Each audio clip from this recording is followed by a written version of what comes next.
সম্মানিত দর্শক শ্রোতা, পরম সৃষ্টিকর্তা যিনি অসীম দয়ালু, শুরু করছি তার নামে। আজকের মূল বিষয় হচ্ছে এই গণ অভ্যুত্থান, যে বিজয়, যে বিপ্লব, তার নেপথ্যে এই আবু সাইদ, শহীদ আবু সাইদের পরিবার বর্তমান কিংস পার্টিকে প্রত্যাখ্যান করেছেন। সে বিষয়ে আপনাদের সাথে সংক্ষেপে শেয়ার করছি। দেখেন, জুন জুলাইয়ের আন্দোলনটা, এই কোটা সংস্কার আন্দোলনের পরে এক দফা দাবি, এটা আমাদের বিপ্লবী ছাত্রদের, সন্তানদের, বিপ্লবী ছাত্র জনতার, তৌহিদি মব জনতারই ভাষ্য।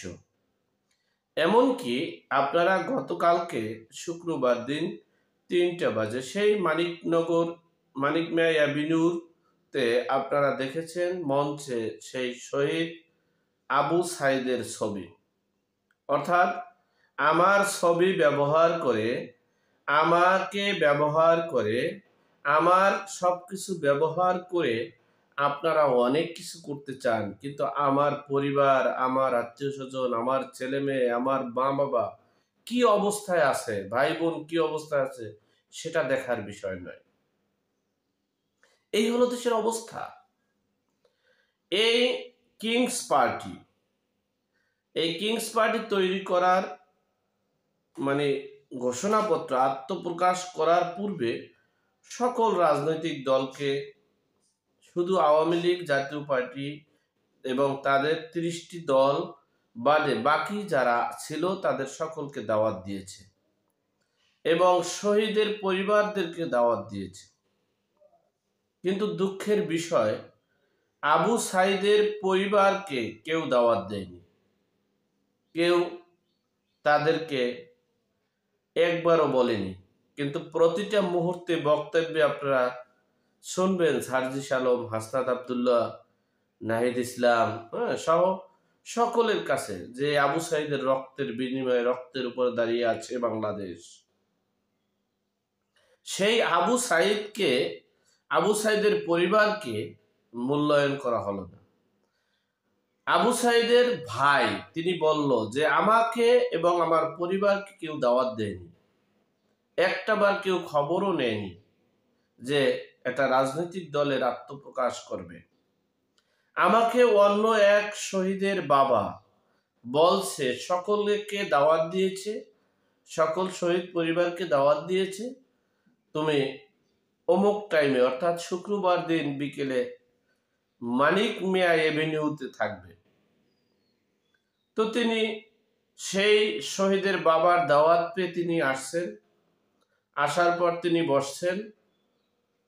বসার পর তিনি সব কিছু জরিপ করছেন।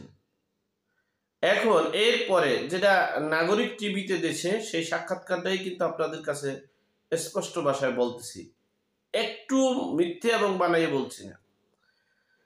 এরপরে দেখলাম কিছু শহীদের বাবা বা আত্মীয় স্বজনকে ডেকে মঞ্চে নিল, তাদেরকে সম্মান করলো। কিন্তু আমি আবু সাইদের ভাই, আমাকে একবার স্মরণও করেনি, ডাকেও নাই এবং আমার কাছেও কেউ আসেনি। আমি এতই ছোট হয়ে গেলাম,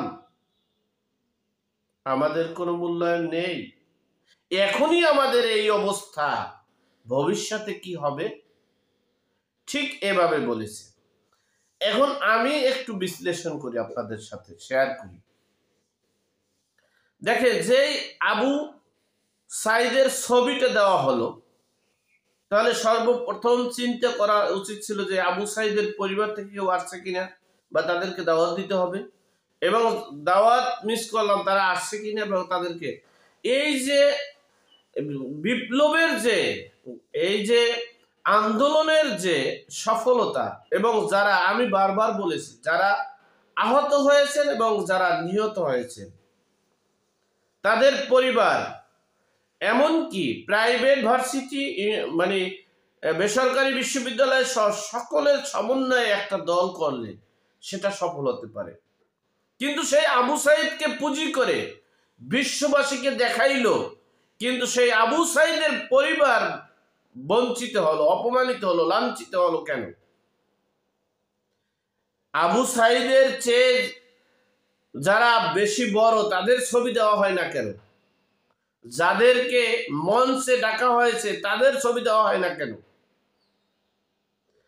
আর এই যে যারা এই এত বড় একটা দল করলো, আমরা জানি, তারপরেও মানুষ অনেক সময় নাটকের কথা বলে, এটা বিএনপির কালচার, ওরা খালি বলবে, কিন্তু তারা জানে, কিন্তু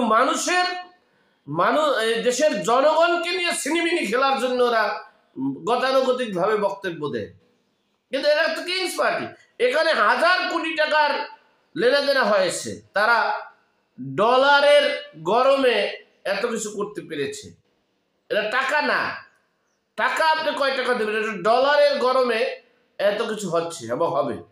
যাই হোক, আমি সবসময় শুভ কামনা করি সমন্বয়কারী বৈষম্য বিরোধীদেরকে, তোমরা কিছু করতে পারলে ভালো, কিন্তু তোমরা যা দিয়ে শুরু করেছ, যেই আবু সাইদের পরিবার থেকে যা কিছু এসেছে, এটা সারা জীবন বিশ্ববাসী লিখে রাখবে। তোমরা অনেক কিছু করেছো, আবু সাইদের পরিবার থেকে একজনকে একটা সদস্য করতে পারোনি, তাদেরকে দাওয়াত দিতে পারোনি, তারা এসেছে তাকে ডাকতে পারোনি, তার খোঁজ নিতে পারোনি, কিন্তু আবু সাইদের ছবি ব্যবহার করে তোমরা বিপ্লব বিপ্লব বিপ্লব, এটা বিপ্লব নয়, একটা গোষ্ঠী, একটা শ্রেণী এই দেশটাকে একটা বিকৃত মস্তিষ্কের দিকে ধাবিত করছে। সেনাবাহিনীর কথাটা মনে রাখবেন, এনাফ ইজ এনাফ। গত 6 মাসে অনেক কিছু করেছেন, 6.5 মাসে আর বাড়িয়েন না, বাড়লে ভয়াবহ অবস্থা হবে। আর যদি বলেন যে অবস্থার হয়েছে আপনারা আগে বলেন নাই কেন, আমি কিন্তু সংকেত দিয়েছি। সুতরাং সবকিছু বুঝে শুনেই আপনারা আগাবেন। আপনাদের সকলের এই জাতীয় নাগরিক উন্নয়ন পার্টির, জাতীয় নাগরিক পার্টির শুভকামনা করে আজকের মতো এখানেই শেষ করলাম। ভালো থাকবেন, সুস্থ থাকবেন। আসসালামু আলাইকুম।